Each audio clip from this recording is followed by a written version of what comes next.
현재성이라는 제목으로 말씀을 나누겠습니다. 우리 옆 사람을 한번 인사하시겠습니다. 축복의 통로가 됩시다. 축복의 통로가 됩시다. 감사합니다. 주는 일기 가운데 모두 다 영육간에 강건하시기를 기도합니다. 오늘 본문은 하나님께서 하나님 나라를 시작할 한 사람을 찾아내시고 그에게 말씀하시는 장면입니다. 11장부터 보면 오늘 말씀 본문 12장을 읽었는데 11장에 보면 이 세상 나라가 바벨탑을 세우는 모습을 보게 됩니다. 그러나 11장의 세상 나라는 바벨탑을 세웠지만 실패하고 곧 흩어지게 되었습니다. 그래서 11장 후반에 보시면 이제 하나님이 말씀으로 다스리시는 하나님의 나라를 세우시기 위해서 일하시는 장면 또한 나옵니다. 그러므로 셈 족보 중에서 하나님께서 한 사람을 찾으십니다. 그가 바로 아브라함입니다. 하나님은 셈의 족보를 소환하시고 데라의 족보에서 아브라함을 지목하셨습니다. 이 아브라함은 하나님 나라의 첫 주자로 부름받은 자입니다. 그래서 오늘 본문 창세기 12장은 하나님 나라의 태동기, 바로 그 역사의 시작점이요 출발점이라 할 수 있습니다. 이제 하나님께 부름받은 아브라함은 하나님 나라 주민등록 번호 1번이 되었습니다. 왜 아브라함을 하나님께서 불러내시고 또 약속을 주셨을까요? 아브라함을 부르신 것은 첫째로 하나님께서 하나님의 복을 주시기 위함이고, 둘째로 복의 시작점, 다시 말해 축복의 통로가 되게 하시려고 부르셨습니다. 그리고 하나님만 예배하는, 세상 나라와 다르게 하나님만 예배하는 하나님의 예배자로 세우셨습니다.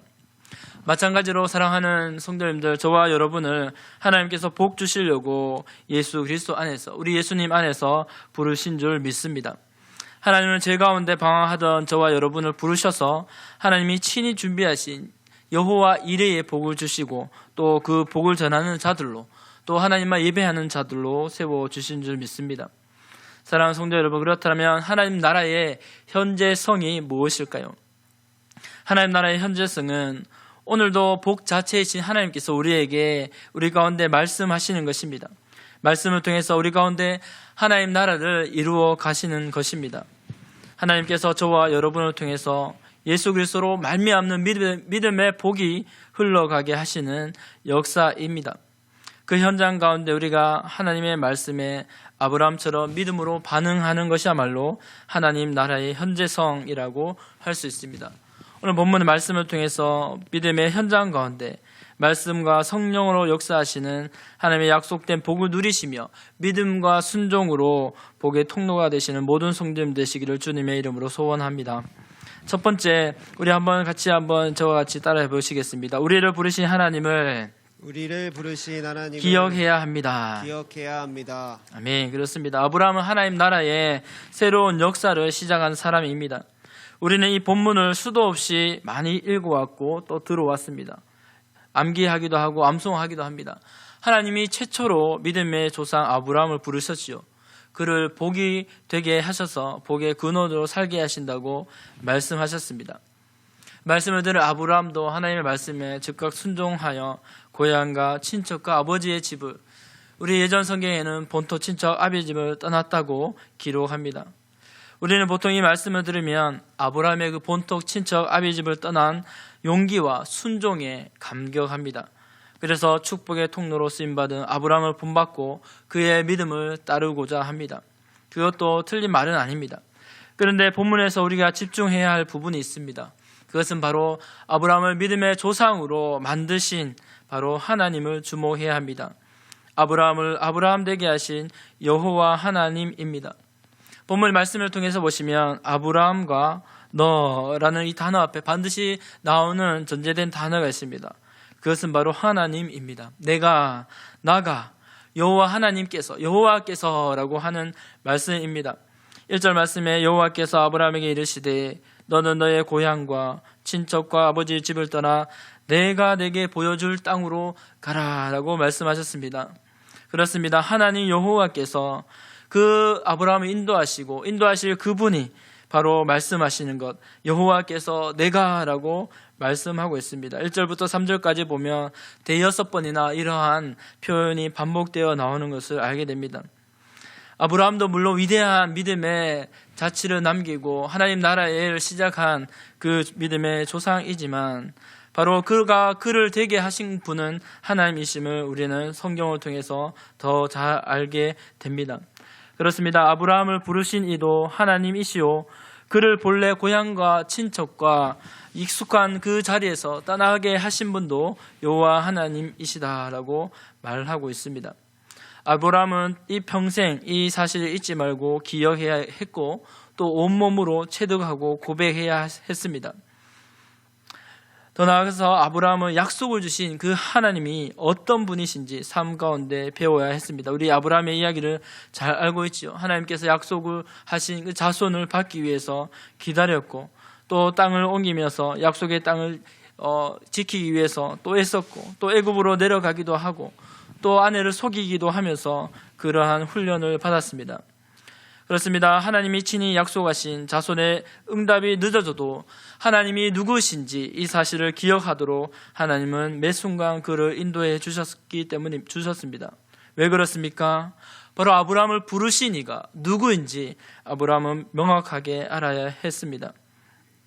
그러므로 아브라함이 복을 받기 전 알고 깨달아야 했던 것, 바로 여호와 하나님, 그 누구보다 큰 상급이요 방패와 보호자 되신 그 하나님을 알라라고 말씀하고 있습니다. 창세기 15장 1절 말씀입니다. 우리 같이 한번 읽어보겠습니다. 시작. 이후에 여호와의 말씀이 환상 중에 아브라함에게 임하여 이르시되 아브라함아 두려워하지 말라, 나는 내 방패요 너의 지극히 큰 상급이니라. 아멘. 아브라함이 하나님이 주신 약속을 잊지 못하고 믿지 못하고 그것을 불안 가운데 두려움 가운데 있을 때 하나님께서 그에게 주신 말씀입니다. 두려워하지 말라라고 말씀하고 있는 것이죠.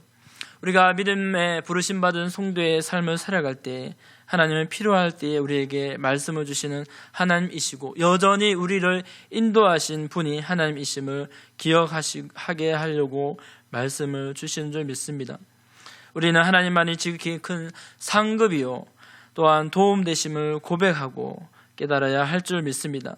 우리의 삶 가운데 가장 좋으신 하나님, 우리가 추수감사주의를 지나면서 우리가 고백할 수 있는, 감사할 수 있는 이유도 바로 하나님만이 가장 좋으신 하나님이심을 믿고 고백하기 때문입니다.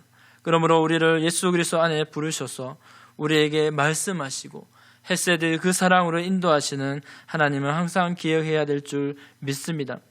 우리의 삶 가운데 실수하지 않으시고 오늘도 살아 역사하시는 신실하신 하나님, 그 하나님을 늘 경험하고 기억하시는 모든 성도님 되시기를 바랍니다. 신실하게 언약을 이행하시는 하나님, 오늘도 우리를 이끄시는 하나님, 그 하나님을 늘 기억하시는 모든 성도님들 되시기를 주님의 이름으로 축복합니다. 두 번째로 하나님은 복을 주신다고 약속하셨습니다. 본문에서 하나님은 아브라함을 부르시며 복을 준다고 약속하셨습니다. 우리는 흔히 이 말씀을 읽으면 긴장하게 됩니다. 하나님이 부르셨으니까 이제 아브라함처럼 내 거 다 버려놓고 떠나야지, 그 말씀 따라가려면 정말 힘들 거야 라는 이런 마음도 갖게 됩니다.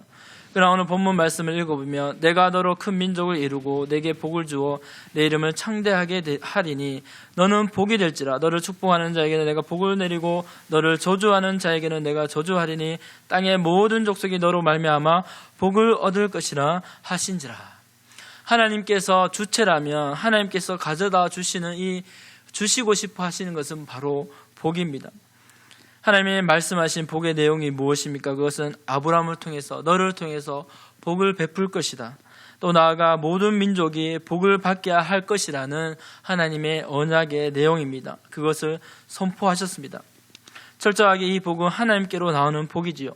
다시 말해서 여호와 하나님께서 아브라함에게 주신다고 하신 것은 바로 복이요, 복의 약속을 말씀하고 계시는 것입니다.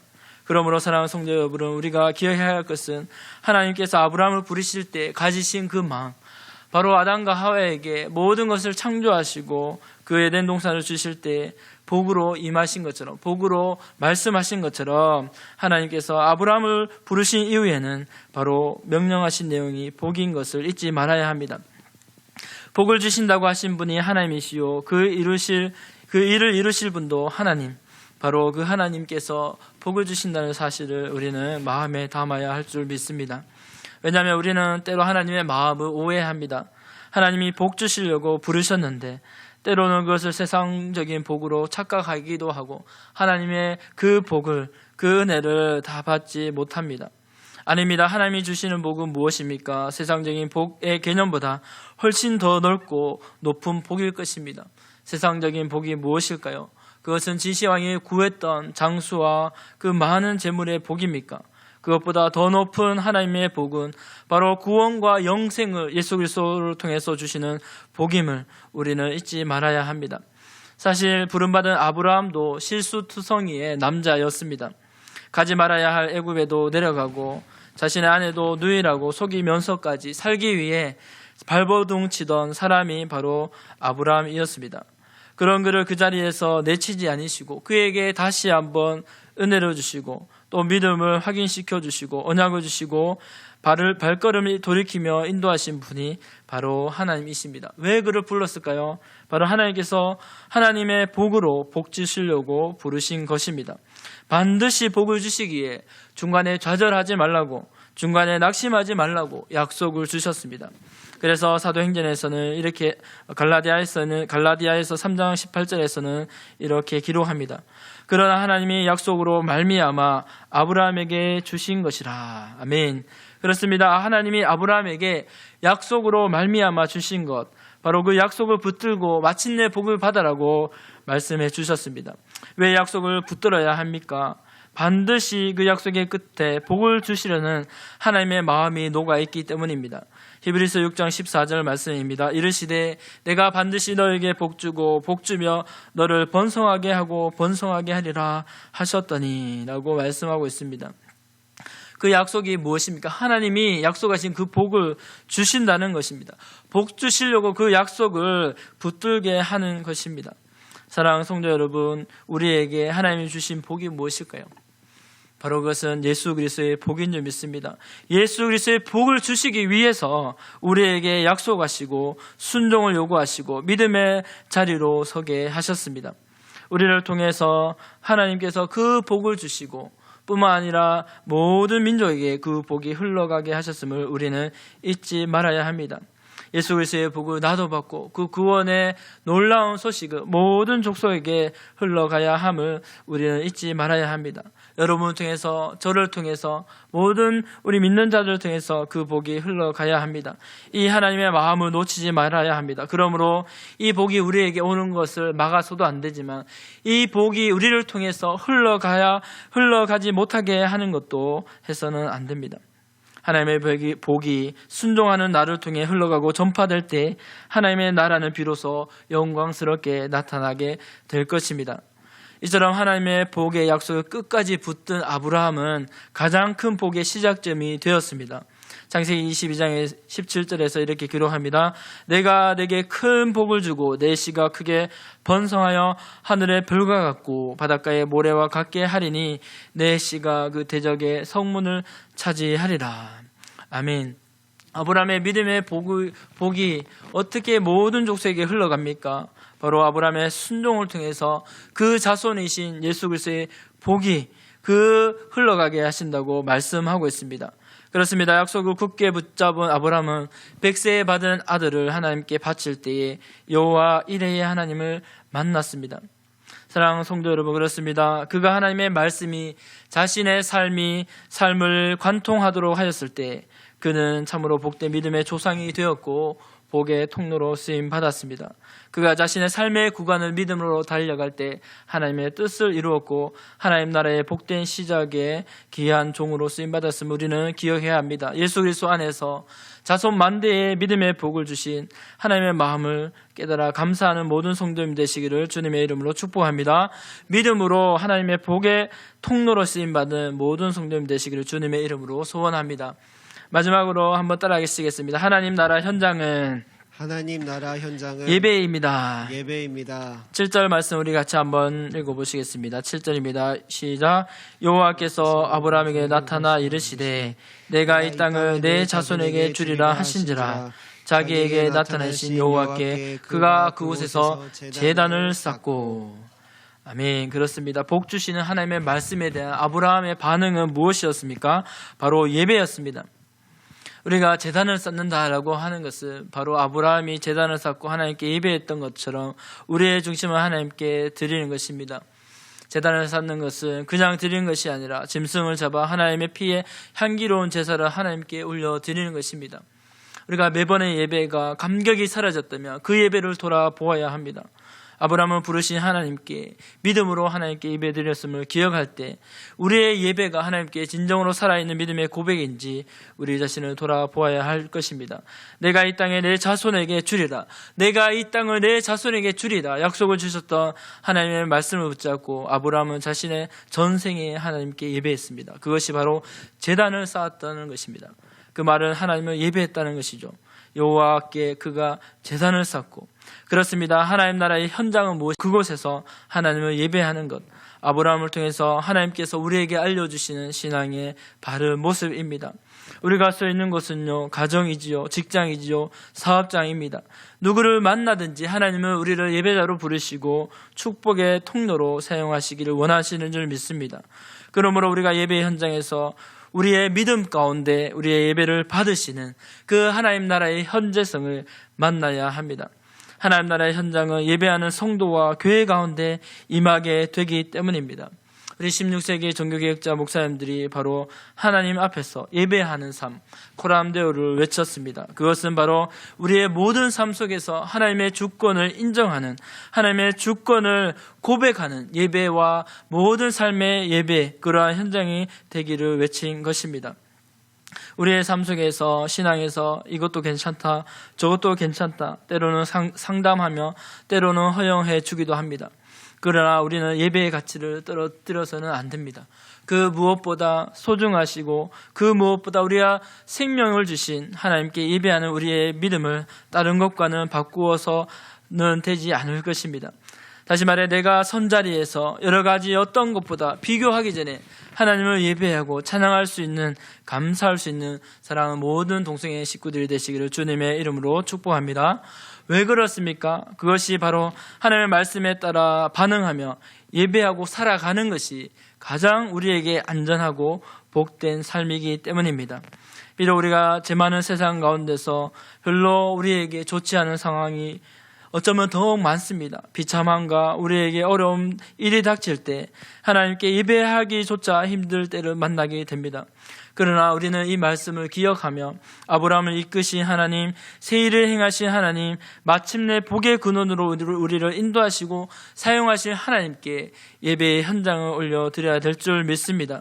그러므로 아브라함은 제단을 쌓았고 그곳에서 여호와의 이름을 불렀더라 하였습니다. 우리 로마서에서 10장에서도 주의 이름을 부르는 자, 여호와의 이름을 부르는 자는 구원을 얻으리라 말씀하셨습니다. 주의 이름을 부르는 자는 구원을 얻으리라 분명히 말씀하셨습니다. 예배의 현장에서 우리가 누구의 이름을 부릅니까? 우리의 가족, 우리의 도우신 다른 사역자, 그럴 수도 있지만 아닙니다. 하나님의 이름을 부르고 주의 이름을 부르고 예수님의 이름을 불러야 될 줄 믿습니다. 여호와 하나님의 이름을 부를 때 그분께서 우리의 음성을 기다리고 계시고 나의 기도에 귀를 기울이신다 하셨습니다. 하나님을 신뢰하고 그 이름을 부를 때 우리의 작은 신음에도 응답하시는 분이 바로 아브라함의 하나님이요 이삭의 하나님이요 야곱의 하나님이신 줄 믿습니다. 또한 내 안에 계신 성령께서 우리에게 반드시 말씀해 주시고 인도해 주실 줄 믿습니다. 이제 하나님 나라의 현재성을 함께 생각해 보겠습니다. 하나님 나라의 현재성은 무엇일까요? 그것은 바로 하나님이 우리의 삶 가운데 찾아오셔서 말씀으로 개입하시고 함께 하시는 것입니다. 하나님이 우리에게 말씀하시고 우리의 삶을 간섭하시고 일하시기 시작하시는 것입니다. 이것이 얼마나 놀라운 복입니까? 이것이 첫째 크고 놀라운 복인 줄 믿습니다. 그 복을 받은 우리는 하나님이 역사하시는 그 믿음의 현장에 하나님께 믿음의 예배로 반응할 수 있습니다.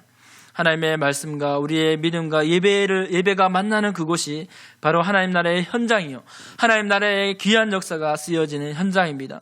내가 어떤 일을 크게 하지 못한다 할지라도, 내가 헌금을 많이 하지 못한다 할지라도, 내가 어떤 기적을 일으키지 못한다 할지라도, 내가 어떤 사역을 영광스럽게 일으키지 못한다 할지라도 우리의 믿음과 기도와 그 작은 믿음의 고백이 있는 예배로 주님 앞에 나갈 때 그것이 하나님께서 역사하시는 하나님 나라의 현장인 것을 우리는 늘 기억해야 될 줄 믿습니다. 하나님께 믿음으로 반응하며 예배하는 자들, 하나님께서 그 오병이와 같은 믿음을 보시고 하나님의 영광을 나타내 주실 줄 믿습니다. 이제 말씀을 맺겠습니다. 오늘도 살아계신 하나님이 우리의 삶에 개입하시며 인도하시며 하나님의 나라로 초청하고 계십니다. 그 나라를 우리 가운데 보이지 않지만 하나님의 말씀에 늘 순종하며 예배로 하나님께 나아갔던 아브라함처럼 하나님께 믿음으로 나아갈 수 있습니다. 이처럼 살아계시서 역사하시는 하나님께 평생을 예배하며 말씀에 순종하며 믿음으로 예배하는 모든 성도님 되시기를 주님의 이름으로 축복합니다. 기도하겠습니다. 살아계신